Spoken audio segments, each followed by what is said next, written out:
Wanderers Show. Good evening and welcome to the latest edition of the Wycombe Wanderers Show. I say hi especially to Mark and Simon from the Wycombe Wanderers Sport and Education Trust. A big hello to them. Oh, sorry. Try again. That worked well, didn't it? Hello! Hello from the background. I was all ready to do a big hello and you didn't put me up, as it were.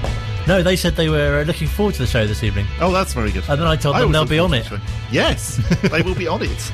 A bit later on, find out about walking football, which has moved from outside in Lane End to inside at Wycombe Leisure Centre. Oh, that sounds nice and warm and much cosier. Yes, and features new romantic music as well. Oh, really? Find out why later on. Okay. I wasn't expecting you to say that. Also this week, we'll look back, as you'd expect, to a draw at Fleetwood, which at one point, well, several points, looked like it'd be a win. Yeah, definitely. And a defeat at home to Ipswich, again at one point, which looked like it might be a win. At one point, we were top of the league.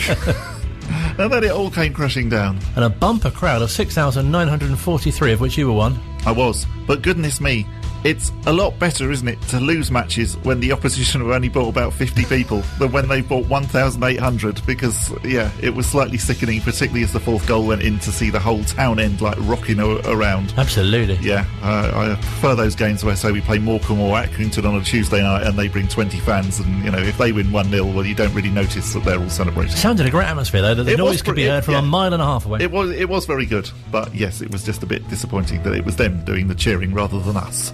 Also, this evening we'll be hearing from Stuart Earp, who was the sports editor of the Bucks Free Press in the 70s. Now, there is a reason for this, isn't there? Oh, there's always a reason. Of course, yes, because it is the FA Cup this weekend. Absolutely, and he covered that momentous, well, other FA Cup ties as well, but that momentous third round in the 70s where he got to play Middlesbrough twice. So it was a slightly spurious link, because we thought, well, Hartlepool and Middlesbrough, they're quite close to each other. So that's the reason for speaking to him tonight. Yes. Oh, it's all planned, this show. It is, yes. We don't just put it together in the last 5 minutes. Honest. No. Have we done that? I'm trying to think. We have done that. No, we haven't really. No, we're making it sound like we did, but we don't. But yes, of course. And so we have got the Hartlepool game as well to look forward to on Saturday. Which you're also planning a trip to. I am planning a trip to Hartlepool, yes, to the Victoria Ground. Hartlepool in November. You never know. I might see Jeff Stelling. I know, I think he's still busy at the minute, isn't he? I want to speak to you about that as well, actually. Oh, right. Because obviously we've had the news this week that Jeff Stelling is no longer doing, or won't be doing, Soccer Saturday. This is last season. And if you didn't know, Colin is one of the very few people in the whole country who professionally reads the football results. Absolutely. You do it for what used to be called the Independent Radio Network, but I don't think it's called that anymore, is it? I think it can be. Can it? Okay. Yes, yeah. And so, but I thought, well, you should apply for the job. You'd be great on Soccer Saturday. Thank you very much. Colin Besley. It's quite high-paced and pressured, isn't it? I think. He makes it look very easy. You know, that you're definitely the man for it. I'm secretly after Alan Lambourne's job, though, who does the classifieds on Soccer Saturday. Yes. He wears a bow tie when he does it, you know. You do it better than him. Thank you. Sorry, Alan Lambourne. Yeah, but Jeff's been working for Sky for 30 years and he's done Soccer Saturday for 27, I think it is. That's a long time, actually, to be... And also, he doesn't look like he's done that. How he's one of those people that doesn't really age. And no, he often... Even when you see pictures of him from a long time ago... I've shared a lift with him as well. What like in a car or like an elevator lift? No, an elevator. Yeah. Oh, okay. No, I've not been in a car with him. I was going to say, oh, wow, you've spent half an hour in the company of Jeff Stelling. What did he say? But no, it was only couple of floors. 20 seconds. Anybody else of the Sky? So I know we should be talking about Wycombe Wanderers. Yeah, we've diverted slightly, but... Indeed, the first 6 minutes of the show we're talking about your career at Sky. Anyone else famous that you've shared a lift with? Oh, possibly. In the Sky building, you mean? Anywhere. In general, in the world. Oh, let me think. I should have prepared something, shouldn't I? Not that I can think of, to be honest. You know that expression about people you want to be stuck in a lift with? I shouldn't think I'm one of them for anybody. Definitely not Cedo John Batty. No. Why did they always say that? I always wondered that. In that season where we did the programme feature, where all the players were asked, who do you not want to share a lift with? And the entire squad, other than Cedo when he did the feature, all said they didn't want to share a lift with. And I always wondered why. Why? What was it about Cedo that meant that you didn't want to share a lift with him? But Gareth, you were saying, was on Sky last night as well, so often I'm on the floor above when he's on. Are you? Oh, okay. Well, look, you could get in touch and see if, you could have a lift home with him.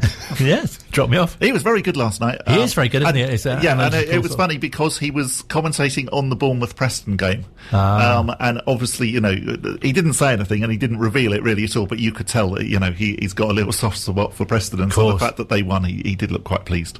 Yes, so we have diverted slightly. But sorry. Yes. No, it's all good. It all works, I think. Let's return to Fleetwood. Indeed, as many people would say. And yeah, it was all looking so good. Well, I mean, obviously Fleetwood took the lead after 5 minutes. Then Brandon Hanlon equalised for us, and then it was all looking so good.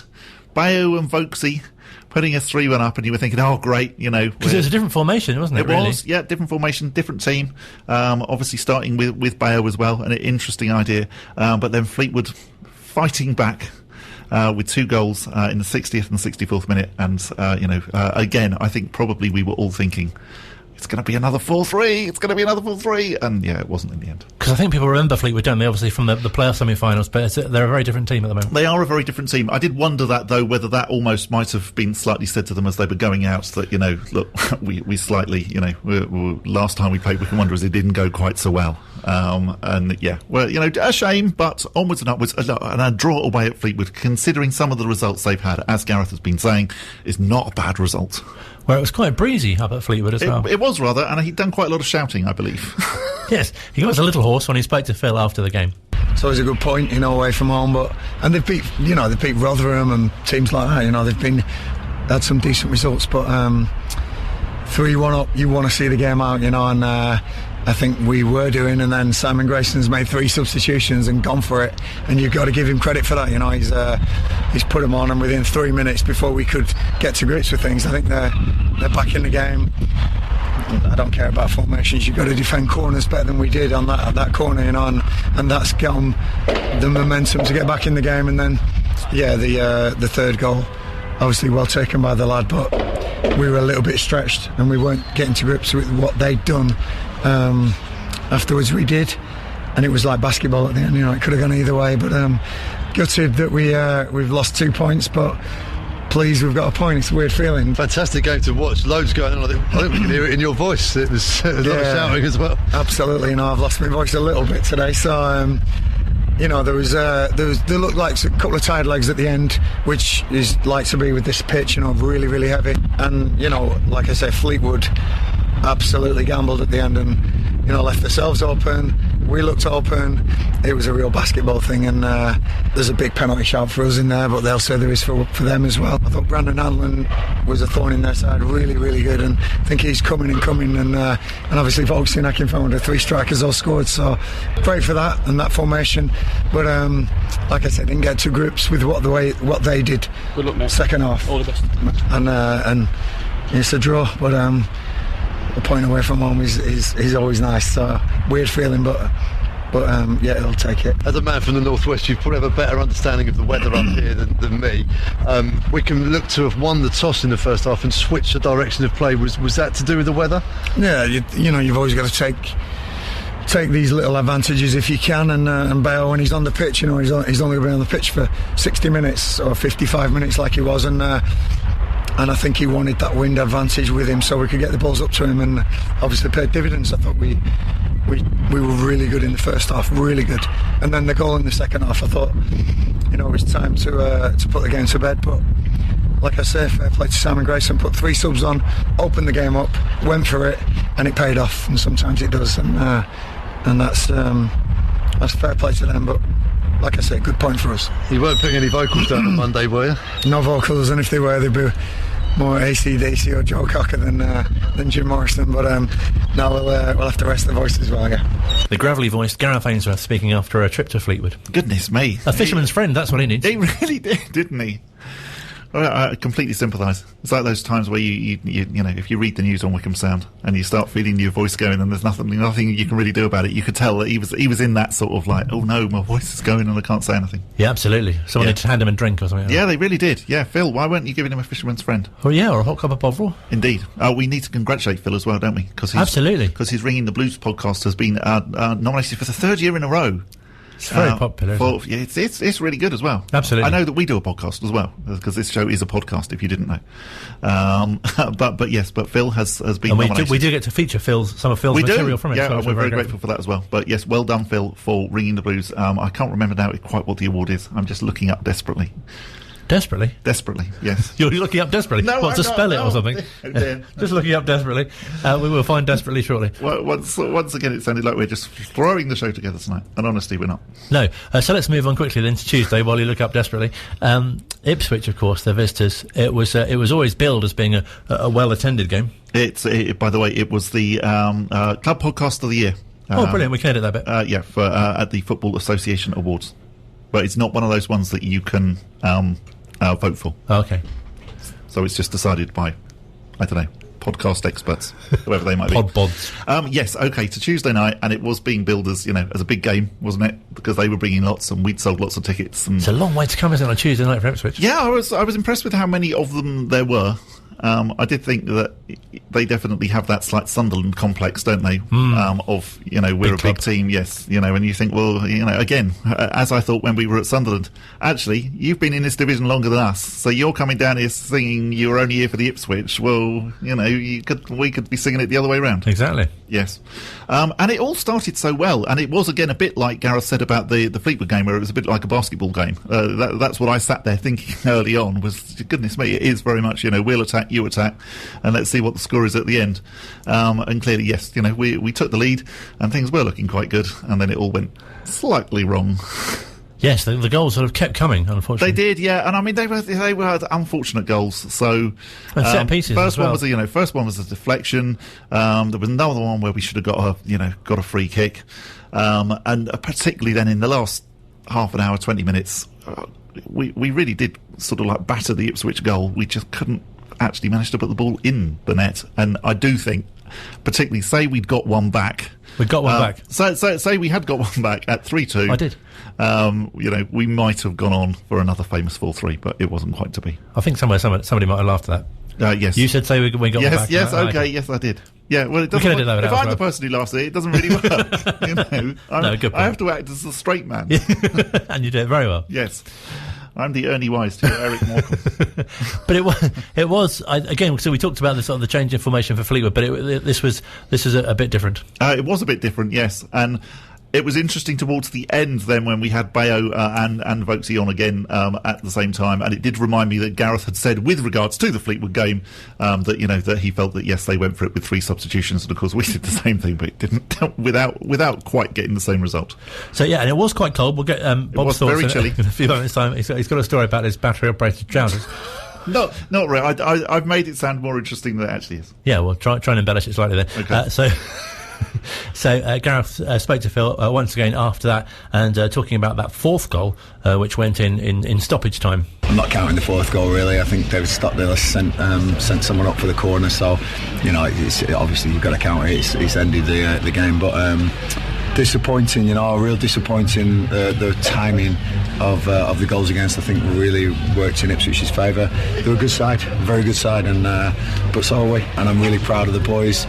Big picture, out of 7 games, we've won 6 of them at home, and I think it's been great. I think a real positives for us.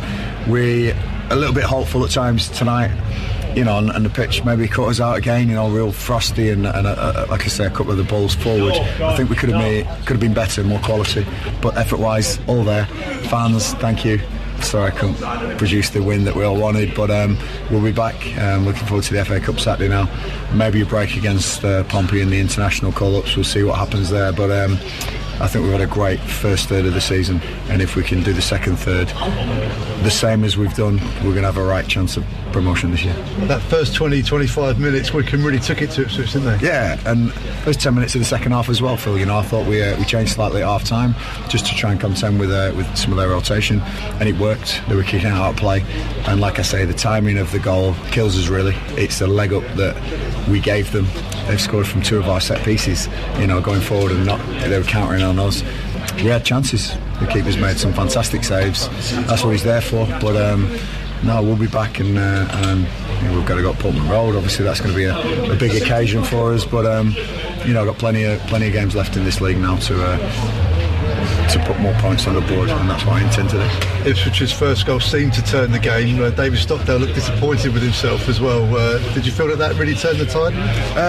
No, I didn't know. It was their first shot on target, after 30 minutes or something. So it was it was tough to take. Stocko's almost pulled off a great save, but no, I think Stocko knows that he's where he is. He's a brilliant keeper. He's the top 2 divisions when he's on form without a shadow of a doubt, and he's a great number 1. So yeah, we've seen some brilliant saves, some brilliant goals, some brilliant action so far this season. Tonight didn't quite get to the level that we have been playing at, but we've got to make sure that we're back on it next game and the games after that. Like I say, if we can produce another third like we've just done, we're going to be well within a shout of automatics, playoffs, whatever. But Ipswich will be there without a doubt. They're a good side. It's taken them a while to click, and they've spent a lot of money getting a good squad together. Rightly so. They want to get back in the Championship. They'll have a chance as well. David Wheeler was doing great things in the air until the left back went off injured, and they brought on a sort of gargantuan left back as a substitute, and that went against Wycombe a little bit as well, didn't it? Listen, you've got to find ways then to break things down, and I thought we did really well. I think there was maybe a foul in the build up to their goal as well, which was disappointing that we didn't get. I thought Brandon Hanlon was a real thorn in the side of Ipswich all night. He's coming on strength to strength, but like I say, a little bit hopeful on things. Didn't go our way. Not going to complain. We've been well and truly beaten today. Well done, Ipswich. We're going to the next one. Back on the coach, FA Cup Saturday, just a short trip up to Hartlepool. Naming a strong side for that one? Yeah, FA Cup means a lot to me. 1 or 2 of my boys are carrying knocks though in the team tonight, and maybe it might be the right thing to keep them fit for the league. We've got some young development players who would relish a chance in the FA Cup, but I will not weaken the side to belittle the competition. It will be done for the right reasons, and that'll be medical reasons. Otherwise we'll be going up there to try and get him round to. Some interesting things to pick up on from what Gareth said there, which we'll talk about a bit later on in the programme, especially about Hartlepool and of course the forthcoming game against Portsmouth, or not. Indeed, yes, or not. That was interesting. Go on then, tell us about your battery operated trousers. Hang on. I was going to say the decision to not play that Ipswich game now as well does look like possibly a mistake, but you can't tell these things at the time, can you? No, so it was cold on Tuesday. It was very cold on Tuesday, yes, and so having built up the battery operated trousers, and goodness me, if ever a night they were needed, it was Tuesday night. Of course, I did wear them, but I forgot to take the battery bit with me. Oh. So I had battery-operated trousers, but no battery, which sounds a bit like a Wallace and Gromit type It does, like the wrong trousers. Indeed, absolutely. Yes, if you saw me marching down Hillbottom Road, then you'll know why. Still to come, we'll speak to members of the Wycombe Wanderers Sport and Education Trust, and as I say, we'll preview Hartlepool and look ahead to potentially Portsmouth as well. Plus, maybe not. We'll fill you in on how Wycombe Wanderers women are doing as well. Online, on Radio Player, and on 106.6 FM. This is Wycombe Sound. Second part of the Wycombe Wanderers Show. Here's Bob. Hello! Again, you have my mic up that time. Yes, on a Tuesday night. Oh dear. I'm still thawing out now, actually. Because November's quite a busy run of fixtures, isn't it? I think we could be some more cold nights this Tuesday against Burton. Yeah, I mean, this Tuesday against Burton, goodness me, we hyped up the Ipswich game saying that possibly there'd be 7,000. I wonder whether or not we'll be able to get 700 in for the dead rubber, as it's called, against Burton Albion. It will be interesting. But yeah, the thing I was going to say about the cold was as well, Gareth just commenting about, the fact that, yes, the pitch did appear to be getting frozen during the game. And you could see, after about 9 o'clock, the pitch actually began to look, I wouldn't say white, that's a slight exaggeration, but it definitely began to look, a slightly different colour to normal. And you did think, definitely we do have the coldest ground in the league. It's like a microclimate, isn't it? Don't care what any northern person says. You can keep your Barnses and your Oakwells. We have the coldest ground. You heard it here first. It's official. So often we get to speak to former players. Thank you, of course, as always, to the Wycombe Wanderers Ex-Players Association. But someone who is a member is Stuart Earp, who in the 70s was the sports editor at the Bucks-Free Press, and of course timed to coincide with the FA Cup first round proper, I think you have to call it, don't you? It is, yes. This weekend, some brilliant FA Cup memories from the 70s, and almost a sort of a unique time to be covering the club, because obviously, I guess, following a team from a journalism perspective, very different to how it is nowadays. Very, very different, I would imagine. So here's Stuart's story. My editor was a lovely old boy called Arthur Church, who some of your listeners might remember, because he was a regular up at Wanderers every Saturday and in midweek. and he encouraged me in my career. Lovely man was Arthur. I joined the Free Press in 1969, and I started covering Wycombe. I started as a general reporter, trainee reporter, covering craft fairs and parish councils and really boring things. And I got a chance to go on to sport, and jumped at it, and joined the sports desk after a couple of years, and became sports editor in 71. So what was it like actually covering the club? Because I guess nowadays you see, all sorts of player interviews, and it's all very kind of instant, isn't it? But I guess in those days it was a bit different. It certainly was, yes. For a start, I wrote incredibly long reports that were extremely boring, covering every sort of cough and spit of what happened in the game. And there were very few interviews afterwards, actually. Nowadays, as you say, it's all about quotes and, finding somebody to say something controversial. But in those days, you just made your notes during the game, went home and wrote it up, after a couple of pints after the match in the clubhouse.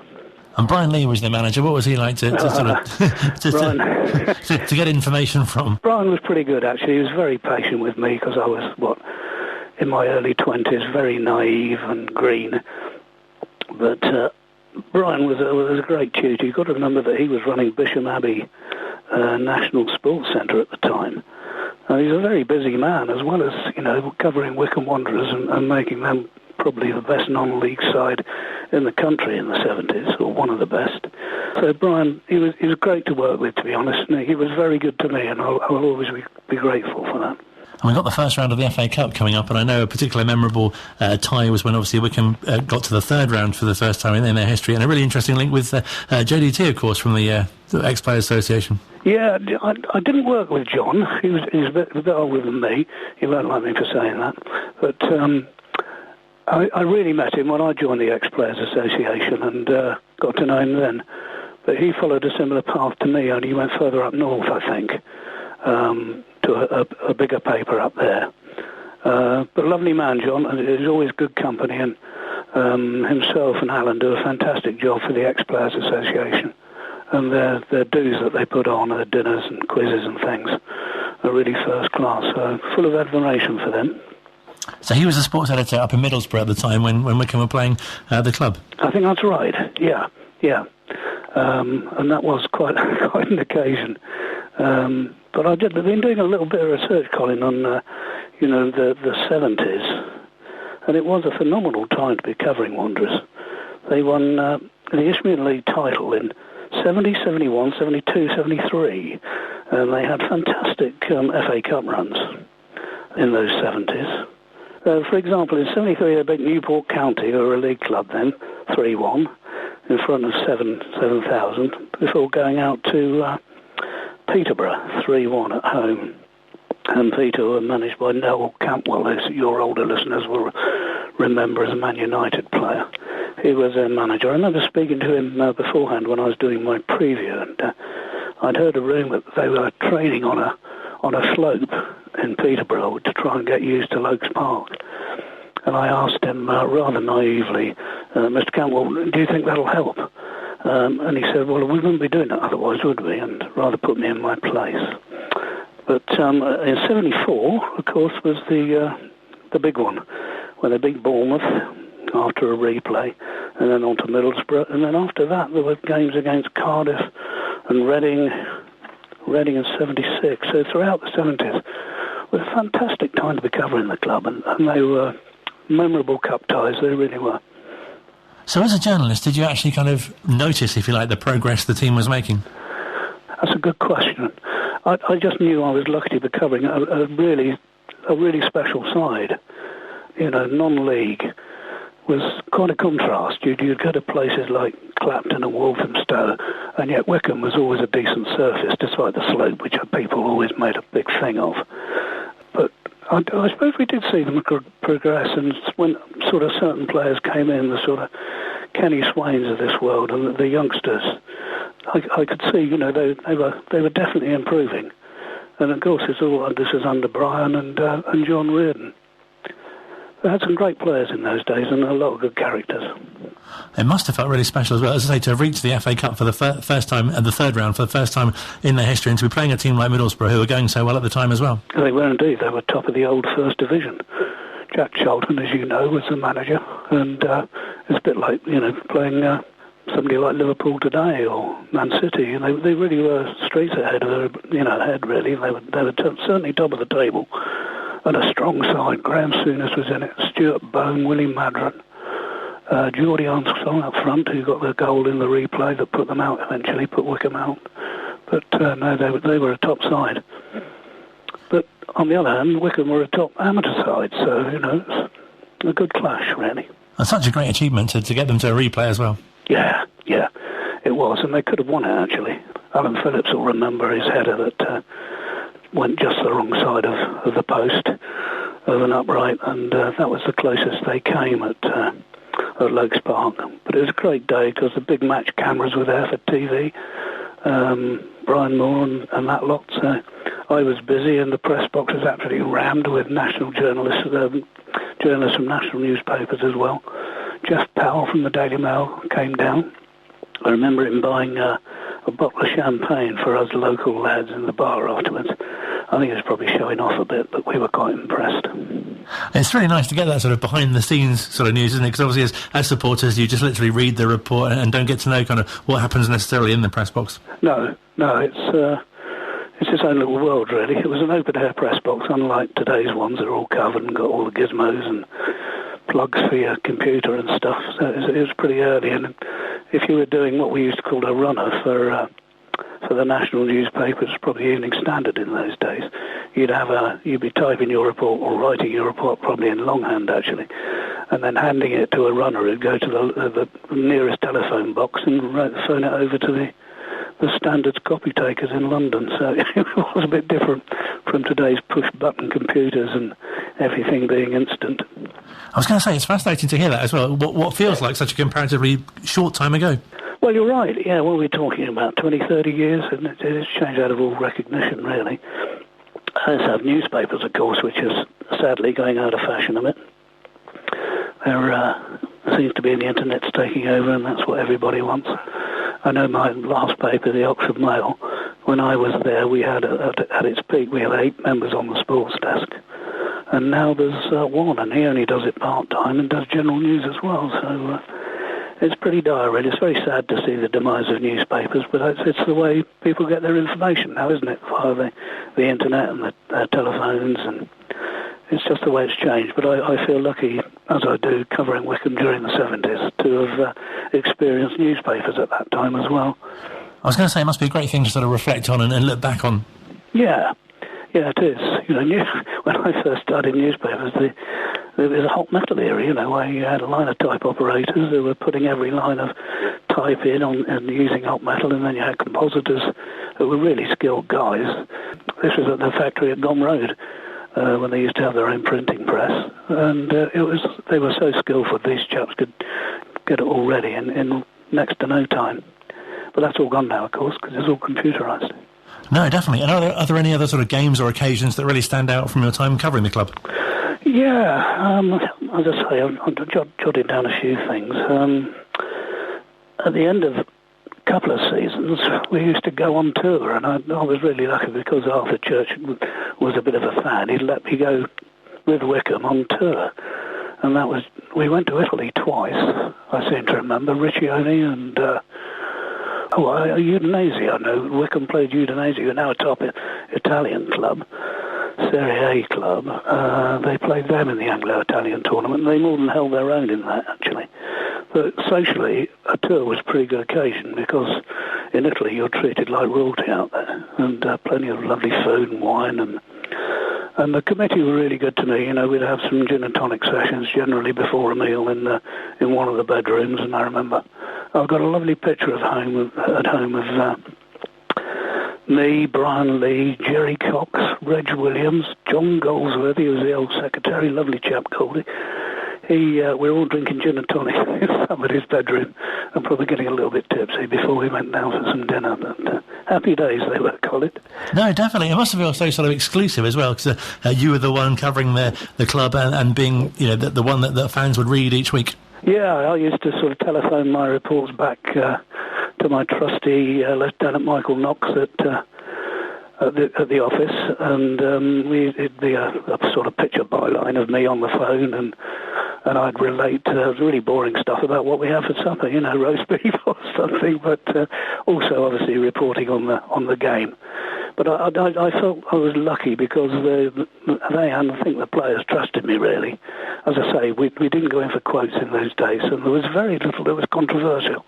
Because Wycombe was such a good side, and because Brian Lee got the right sort of players and the right sort of men there, that was the key thing, I think, to Brian's success.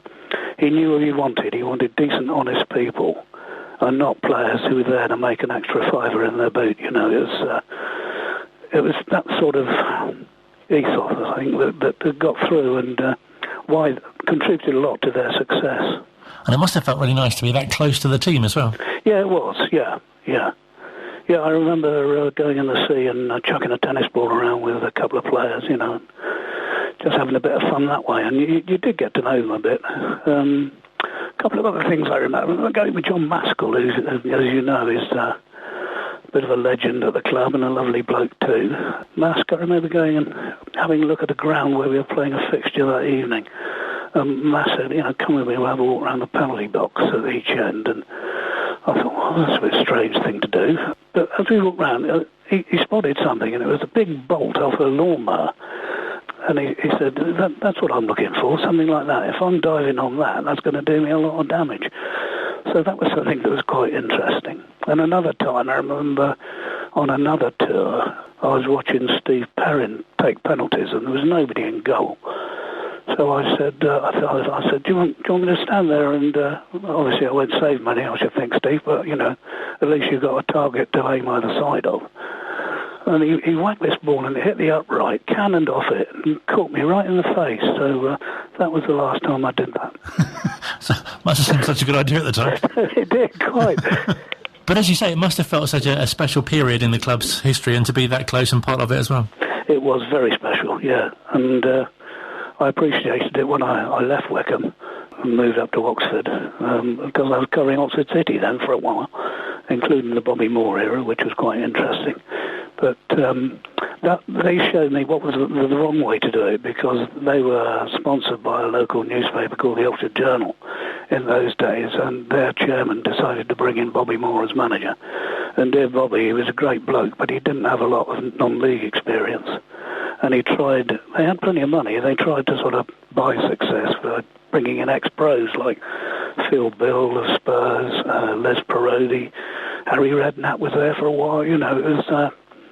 and it didn't work, to be honest. They never achieved much. But we had some quite interesting times. As I say, they like to spend their money. I remember having lunch at the Dorchester once on the way to an away game, which seemed very odd at the time. No, definitely. It's a bit different to what you'd be used to. Well, quite, yeah. It must have been so interesting for you as well to see the club progress, going from non-league to league, and obviously, ultimately, more recently, into the Championship as well. Oh, it's been fantastic. And, the season they had in League One was just amazing, really. And they started so poorly, didn't they? And then it all picked up, and all credit to Gareth Ainsworth, who I think is a superb manager, and they've done really well to hang on to him. And please carry on, Gareth, because you're doing a fantastic job. And really nice the role of the Ex-Players Association as well, to bring, obviously, players from the era that you sort of covered and worked alongside, but also from different generations too. Yes, indeed, yeah. And I think that's really important too, and it's all down to Hutch and John Taylor. As I mentioned earlier, they do this brilliant job, and they're so good at it. It's a really good evening. But it's not just players from my era. It's the old Hampden Cup final team. There's not many left now, and I'm sorry to hear that Len Whirl is not too good at the moment. But I think it's and they enjoy mixing with people from my era as well, and even the younger players, the ones from the sort of Steve Brown era and Martin O'Neill's fantastic side, And something really nice that players who played together in like 30, 20, 40, even longer years ago are still in touch now and still have that shared camaraderie and that experience. That's right, and I think this gives them the opportunity, because I've known, since I've stopped working, that getting back together with your old pals and things isn't easy these days, especially with COVID around. And it's easy just to sort of sit at home and not want to get out and meet people again, but because of the association, we're able to meet up with, every now and then with some really good old mates. And Paul Birdseye's always been a bit of a star to me, and his lovely wife. They were always good to me. Howard Kennedy, dear Howard, no longer with us, unfortunately.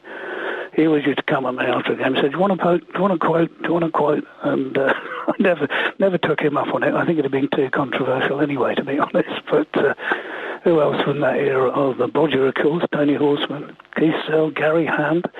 I discovered at one of the dinners that Gary plays in a blues band, which I like the blues, and it was interesting to chat to him.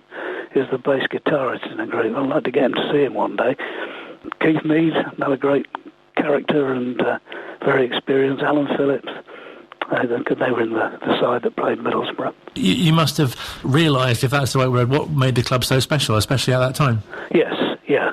It was a happy club. I suppose that the key to that was because they were so successful. They had a brilliant manager. They had some of the best players, the right men, as I mentioned earlier, and it was a recipe for success. And that's why they won all these titles and had these fantastic cup matches. And it was a fantastic time being at the club. I thoroughly enjoyed it and wouldn't have missed it for the world. Really interesting chatting to Stuart. He had some fantastic memories, and also really interesting, obviously, contrasting how life in the press box has changed, ringing through your report and then going for a few pints afterwards. It all sounds very convivial. Yeah, it's definitely not like that now. It's hanging about sort of like desperately doing whatever you're trying to do, I suppose, which I suppose is a similar thing in that you've still got the deadlines and whatever. But no, you definitely don't notice anybody if they're on their phone. It's because they're then trying to send through a large amount of audio and hoping that actually the Wi-Fi or that they've got signal, which of course used to be a problem at Adams Park, but isn't anymore, which is really, really great. But yeah, interesting to hear the just the differences as well. I think especially it's so easy to take for granted, isn't it? If you read a match report, say even on a website nowadays, you don't kind of think, I wonder what's gone into putting that together. No, that's so true. And particularly because there are two different types of report, aren't there? There's sort of like the very, very generic report that you get where it just sort of says things describes like, what happened. Yeah, exactly. Like corner for Wycombe taken by Jacobson, and that's it. And and then you don't get any other information, so you assume that nothing's happened. And then you obviously get the much better reports, really analytical, exactly, that give you the meat on the bones, as it were. And yeah, I think we all know which ones we prefer. Those other reports I think of as being a bit like sort of like Football Manager or something. It's just as if you're just getting the Football Manager like game. I mean, not a Football literally. Manager. Yes, yeah, you're just getting a text commentary. Fantastic. Final part of the Wycombe Wanderers Show on the way. We'll find out about walking football. You said you've played walking I have played walking football once, just before lockdown. I've played football very slowly, but that's not the same thing. Online, on Radio Player, and on 106.6 FM. This is Wycombe Sound. Still to come on tonight's Wycombe Wanderers Show, we will be previewing the trip to Hartlepool, discussing whether or not we should play Portsmouth, and also talking about how Wycombe Wanderers women got on at the weekend. I like the idea of previewing the trip to Hartlepool. Just looks ahead to any possible obstacles that you'll come across on the way. Right, indeed. Well, after last week's sort of like show that was slightly sponsored by the Lancashire Tourist Board, and you've probably already realised that the Hartlepool Tourist Board haven't got in touch because I haven't been talking about fish and chip shops. But maybe I'll have a quick look through. I was going to say, stay tuned to next week's show where recommendations will be afoot, I imagine. Indeed, yes. We could do that regularly. Bob's Guide to Away Grounds. I think we should. Yes. I think that will be a new feature. Bob's Guide to Away Grounds, and also where to park. Who Colin has been in a lift with. New features to come on the Wycombe Wanderers Show. Look out for that. If you missed this morning's mid-morning, then you won't have heard us chatting to Wycombe Wanderers Sport and Education Trust as they moved their... this was quite exciting because you did this like live. This was, literally. Yeah. Yes. As it was happening. There was a session on around, or not around you, but no. You were chatting to them. I was here, they were there. But yes, it moved from Lane End outside to Brr. Yeah, exactly, to the indoor comforts of Wycombe Leisure Centre, and we caught up with Mark Fawkes, as in Guy. Topical. They must get that all the time. Also, of course. Also, Steve, who's head of health at the Wycombe Wanderers Sport and Education Trust, and also Ros from Age UK, who are part of the party as well. Excellent.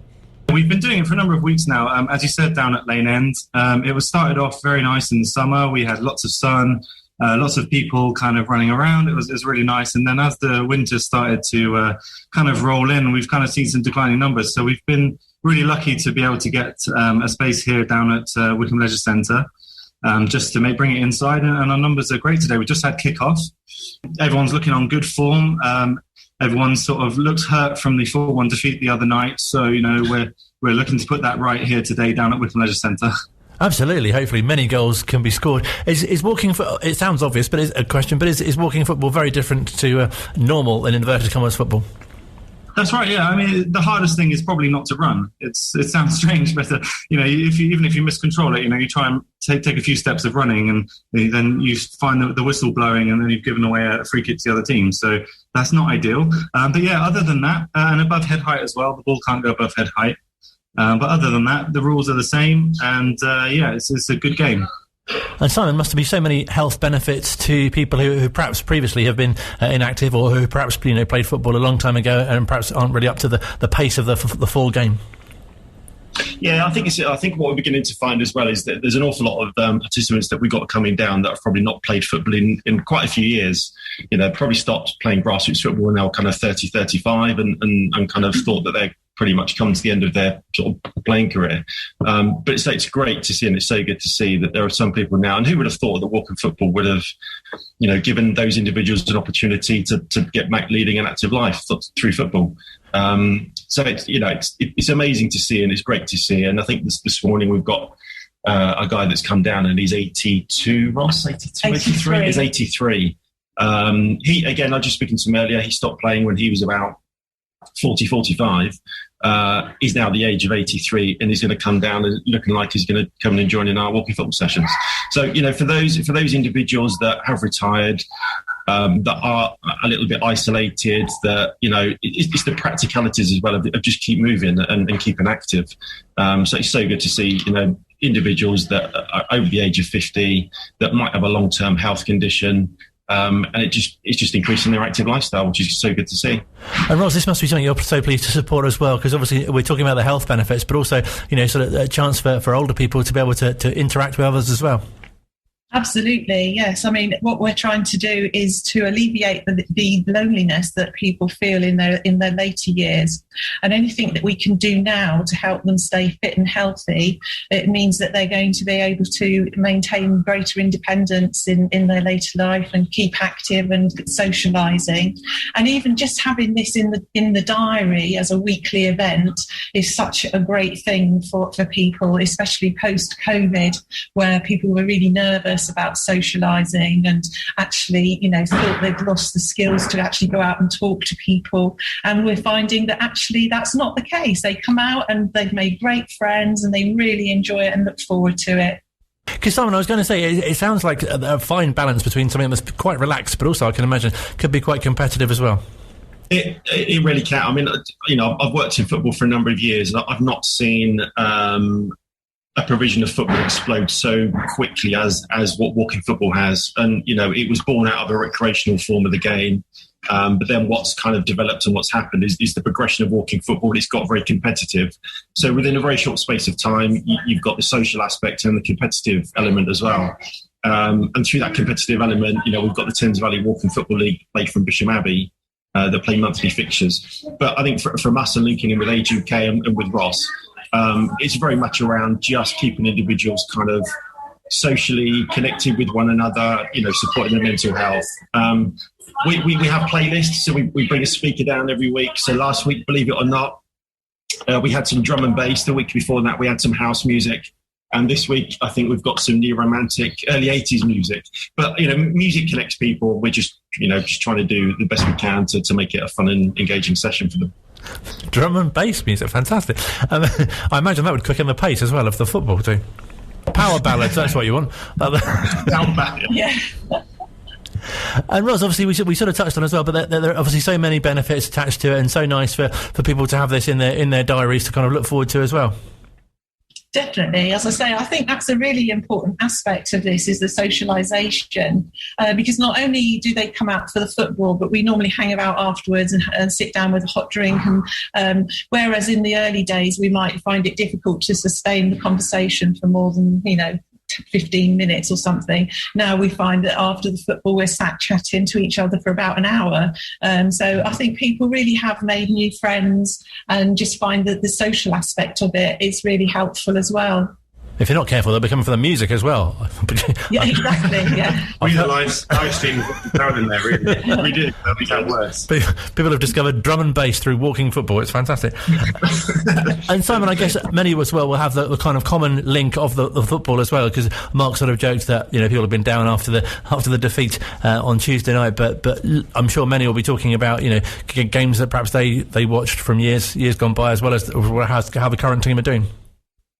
Yeah, I mean, it's just that social interaction, and it is nice that there is a little bit of camaraderie. But again, it's one of those things where the power of sport kind of like brings individuals together, and it is quite nice that through the club and through the Sport and Educational Trust that we're delivering these provisions locally, and making positive impacts.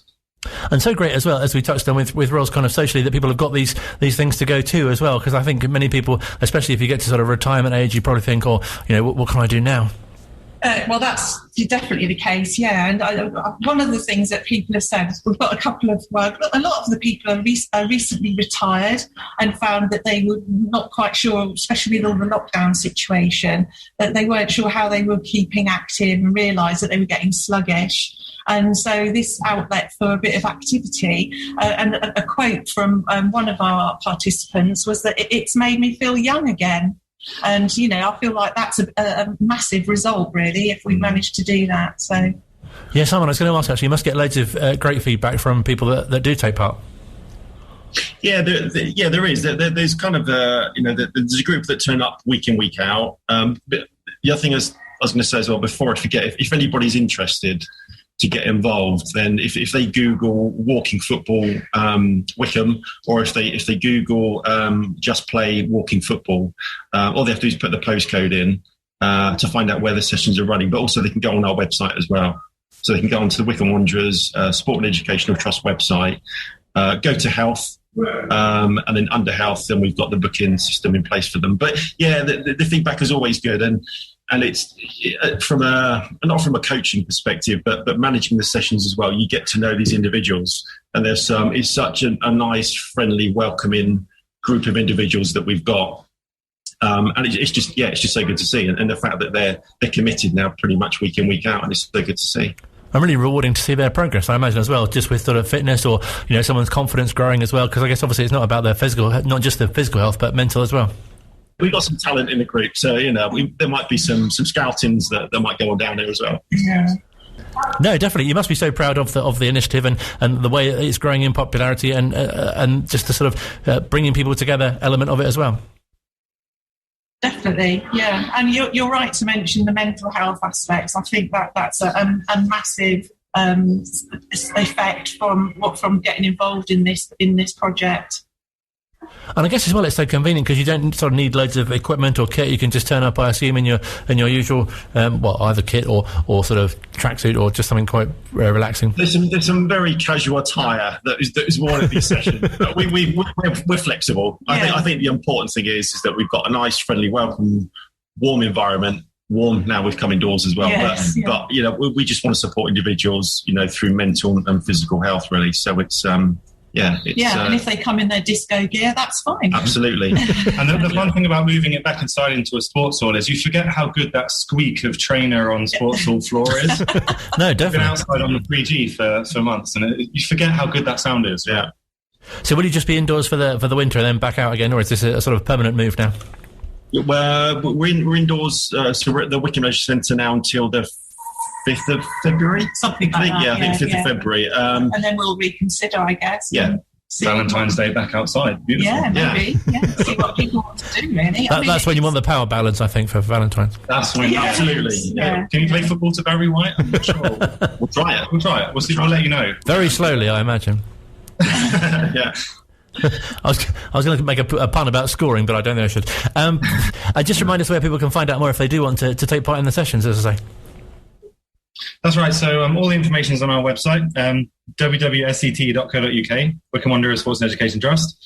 As Simon said earlier, if you go to the health banner at the side, all the information you need is in there, or our phone number 01494 455 736. Great to chat to Mark and Ros and Simon, although not in that order. And if you check on the Wycombe Wanderers Sport and Education Trust Facebook page, you can see actual photos of that actual interview in progress. That was brilliant, because it sounded more like a brainstorming session where you were giving them all of these suggestions of things that they could do in the future. Absolutely. Such as playing Barry White and power ballads. And the drum and bass. Imagine turning up to a walking football session and what's that? That's drum and bass, that is. Oh, I'm really into that now. Previously I was just into Andy Williams, but now I really like Stormzy. Previously just thought Stormzy was some bad weather. Yes. No, that was great. I enjoyed that. And it is really good. So I've only done it once. I went along to a session before lockdown, like the week before lockdown started, and I really enjoyed it and thought, oh yes, I must get into this. And then of course the session stopped. Because as Mark mentioned, it was great. I imagine the challenge is really not walking. That was exactly it. Definitely. In fact, I got told that I was walking a bit slow some of the time. But yeah, you do find that, particularly say if the ball's going out for a throw-in or something like that, then of course you start running towards it, and then you think, oh no, I'm not allowed to do that. And also the ball isn't allowed to go above head height. Or actually, I think we were playing it crossbar height, because obviously there's people like me who are like 6'6", and then there's other people who are a bit smaller. But it was really good, and you get a really good workout, and I definitely recommend it. So many benefits, as you mentioned. There's the physical, the mental, and also the social aspects as well. Yeah, I mean, I thought that was really nice that then they were saying that, actually at the end, then you end up hanging about for another hour chatting. I thought that was really sweet. Discussing drum and bass. Yeah, indeed. Yes, other musical genres. Finding out what drum and bass is, I think. Being down with the kids. Yeah, Neo-Romantics this week. Oh, really? Yes, yeah. And maybe power ballads, that'll be considered. I think your power ballads is a good idea. Yeah, I can see them being more into that. Or you could just have sort of football type songs, couldn't you? Like England in Water and things like that. Yeah. Life of Riley, that'd be a good one. Oh yeah. Although it might be a bit quick, you might be tempted to run. No, I think that would work. I think you should go and be their DJ. Actually, you'd be very good. I could be the announcer, ground announcer. Yes. I don't know what I'd say. There wouldn't be too much to announce, I don't think. I was surprised. So our grand announcer this week, he did say at some point, it's almost time for the show to begin, which I thought was a really interesting way of Take your seats. And for a second, I felt like we were in the West End. I don't think I've ever heard a football announcer describe a match as the show before. No, it's all about the experience. All about the show is about to begin. I quite liked that. Oh, excellent. We could try and incorporate. And also, I liked the fact as well that at half-time he then said, make sure you come back for the second half, which, actually, you possibly would have thought that maybe at half-time if we'd been 4-1 down, it would have made sense. But it was just a slightly funny, make sure you come back for the second half. Oh, no, I'm just going to wander down Hillbottom Road and see if any of the industrial places are open. Take advantage of the facilities in the car park. Yes, indeed. That sort of thing. You're going to ask about Wycombe Wanderers ladies, aren't you? Wycombe Wanderers women, as we should know. Sorry. Wycombe Wanderers women. Do you still call them linesmen and not referees? I do still call them linesmen, definitely, yes. Always. In the same way that it will always be the League Cup, and grounds will always be. And GIF and not SIF. It was always Adams Park and never the Causeway Stadium. Oh, yeah. Wycombe Wanderers women. I know that you should now call them that, and yes. I do try. I do try. I do. Had a disappointing result, but against the good team. They were playing Moneyfield, so they were doing very well. Yeah, exactly. They are one of the top teams. So they went down 5-0 on Sunday. They play Ascot United away this coming Sunday in a 2:00 kick-off at the Ascot United Racecourse ground, which is quite an interesting ground if you've ever been there, because it is right near the actual Ascot Racecourse, and you can actually see the racecourse sort of like in the distance. So if you are at a loose end on Sunday, then go along and support the ladies. And you're going to Hartlepool on Saturday to see the men's team, a much changed perhaps men's team. Yes, possibly. I mean, it's interesting. Gareth sounds like he's slightly sort of hedging his bets, not wanting to say yes, it's going to definitely be a changed team because he respects the competition, etc., etc. But it does sound like, we are going to see a few of the fringe players maybe making an appearance. But I think that is only because, we've obviously had quite a busy schedule of late. And clearly we played, we didn't actually take advantage of the international break. We played that game against Gillingham. So I think it's fair enough. It's okay, Gareth. We understand. We understand what the team's trying to do. And going all the way back to the Manchester City game and remembering things that Pete Couhig said about that actually, it's not about the cups this year, it's about the league. So whatever the result at the Victoria Ground on Saturday, you see, that's another one. I'm sure it's not called that anymore, but to me, it will always be the Victoria Ground. Then, yeah, definitely that, I think that's absolutely fine. And I would say as well, I've seen a few things on social media since Tuesday which have really depressed me. Fans just saying really silly things about, what was Gareth doing and we were tactically inept and all of that. And you just think, oh, goodness, can we just have a reality check? Okay, we're not going to win every game. Yes, it was a bit of a shock to lose 4-1 at home to Ipswich, but Ipswich are clearly in a false position. They're definitely a team that are very much on the up. And yet we can't win every game. We're not Man City. We're not Chelsea. Just live with it. I also liked a comment that a guy put on Facebook called Ian Bartholomew. Hello, Ian, if you're listening. Where he revealed last night, he said, stayed a bit late in the office tonight, packing things up. Saw a man walking down the corridor towards me. Thought he looks familiar. Then it clicked. It was Gareth Ainsworth. Had a chat, shook his hand. He apologised for the game last night. I told him not to worry about it. Every team has good games and bad games. Anyway, he's a lovely guy. Didn't seem put out by me wanting to have a chat. Which Isn't office that nice? was that? I have no idea. And that's exactly what I thought. Having read that, it's like, you have to tell us a bit more. How come Gareth Ainsworth was just walking down the corridor in your office? Whereabouts was this? But anyway, just goes to show what a lovely guy Gareth is. No, definitely. So by the time we speak to you next week, we'll have had the FA Cup first round proper tie at Hartlepool. We'll have had another cup game as well at home. And let's be chilly as well, won't it? Let's see how many people we can get to that game against Burton Albion on Tuesday. Well, it will be amazing if we manage to get 1,000. So if you are at a loose end on Tuesday, and bear in mind as well, it starts at 7 o'clock, not 7:45. Yes. So even more reason to make it difficult for people to get there. But yeah, I'm going to be there with my battery-operated trousers, hopefully with a battery. It would be nice if I wasn't the only one. If not, a mains adapter. Yeah, I'll have a chat to the club and see what they can do. Just plug you in. Thank you very much for listening to the Wycombe Wanderers Show. We are available as a podcast as well. And up the wick, as Pete Kuhig says.